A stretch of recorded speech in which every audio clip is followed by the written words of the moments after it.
Thanks for ordering it onto Tarp.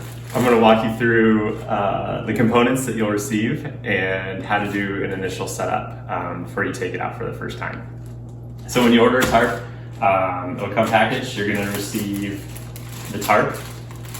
You're going to receive the matching stuff sack, and you're going to receive the rigging setup, which is 50 feet of guy line and 8 line lock cord adjusters, which will be inside the stuff sack here.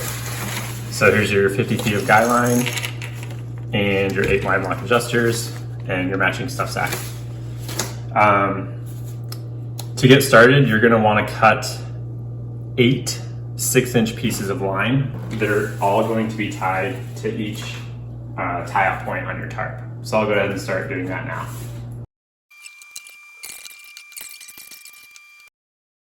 Okay, so then you're going to take a lighter and you're just going to quickly singe the ends of each piece here, and it just stops them from fraying.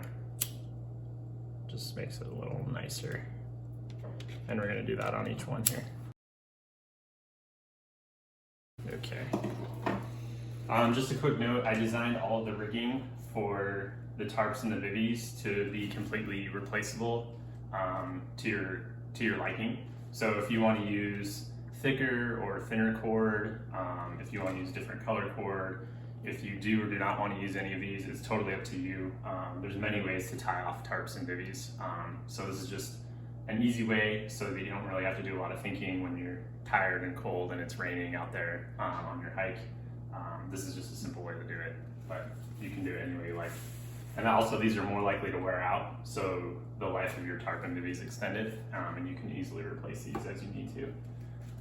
Okay, so for each tie point, we're going to take one 6-inch piece of line. You're going to pass it right through there, and we're going to use a fisherman's knot. We're going to pass it through, cross it, take it around, and through the hole. Snug. Then you can take more slack here, come through, around through there, give it a little tug, and then it cinches down on itself.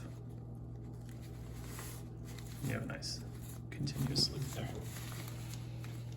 This is only something you have to do once before you go out to use it.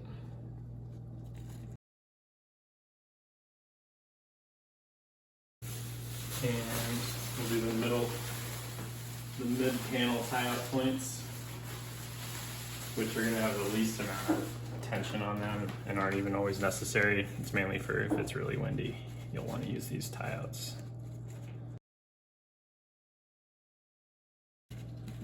That's all 8 tie-out points.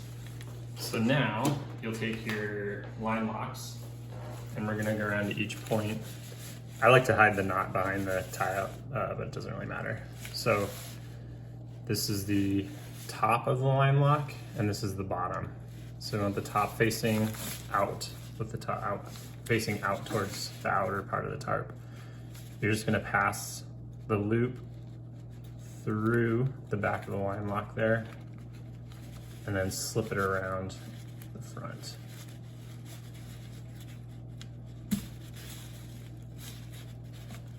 And then just tidy up the girth hitch by passing it over the back here.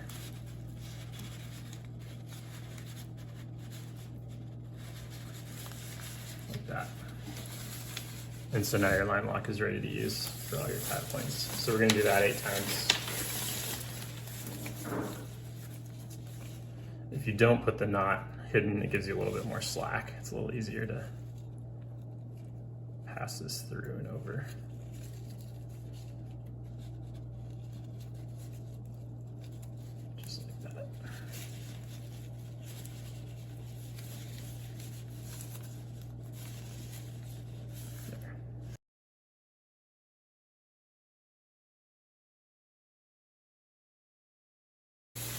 Last thing you're going to want to do is we're going to take your remaining cord. I'm basing it off of Andrew Skirka's recommendations for guidelines for tarps.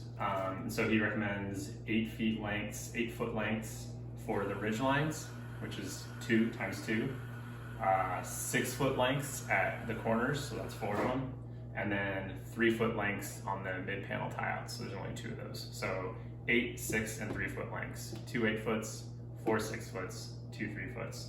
And then we're just gonna tie one more knot at the end of each of those and attach them to our tie-out points. With all of those lengths, you can adjust them as you want. If you need more or less at any of those tie-out points, that's totally up to you as well. But you have that option, and I've included enough cord for that. So we'll measure those out now.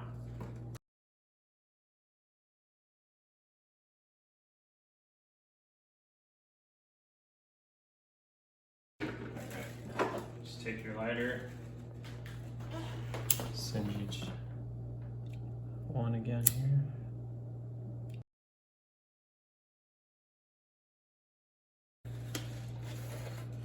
So the end of all of these, we're gonna tie a bowline knot, which is just a fixed loop. So it's easy if you tie it the same way every time. There's tons of apps and websites that can show you how to tie these knots too if you don't catch it on this video. But you're gonna start, I like to have it laid out pointing towards me. We're just gonna fold it over and make a small loop. You're gonna take the tail. We're gonna go up through the bottom of that hole, maintaining this circle here. Let me take a little bit extra line here to show you as an example.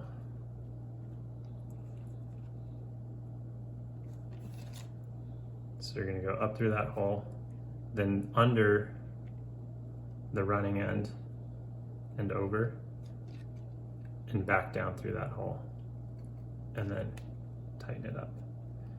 And now you have a fixed loop on the end.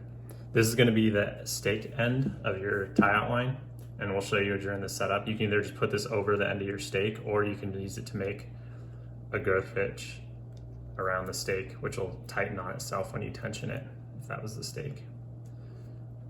So we're gonna do that 8 times, just making a small loop. I usually measure it about the size of my pinky on each one, but you can do whatever you want.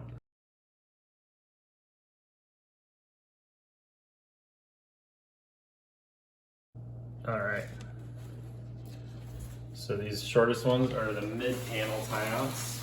So run along the long edge of your tarp so you get to the middle, which has the triangle tie-out here. And you're gonna take the tail end. You're gonna come through the bottom of the line lock and back down to the front.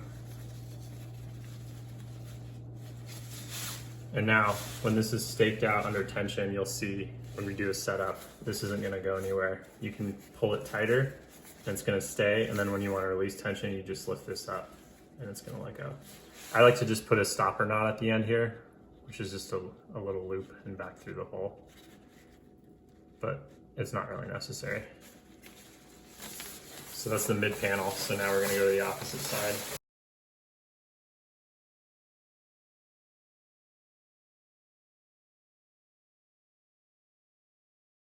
And your tarp, you do need to seam seal the ridge line here before you take it out. We also offer that as an add-on feature or add-on service, but it's a really easy do-it-yourself process. And you're just gonna wanna do it on the outside of the tarp here, which is where there's only one set of stitching visible. The inside, you can see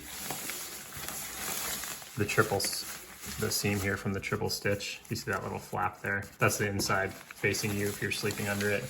And you're gonna wanna seam seal on the outside here, and you're just gonna wanna go over these 2 stitch lines when you're seam sealing it, but we'll do another video on that.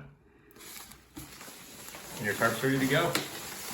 So if you're using the stuff sack that I included, I just recommend stuffing it, don't fold it or anything. Same with the lines, just stuff it inside, and it prevents it from getting any knots.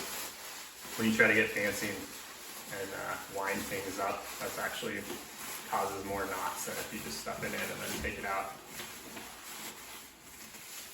And if you're really conscious about it, you can stuff either the foot or the head end first or last. And if you do it the same way every time, then you know which end you're pulling out. So when you go to set it up, it'll just be a little bit quicker because you know which end you're starting at. But it's just all personal preference. And there's that. And this is pretty loosely packed. You can compress it even smaller if you wanted to. So it takes up very little pack room. That's set up for your tarp. Now we'll do the bivy next.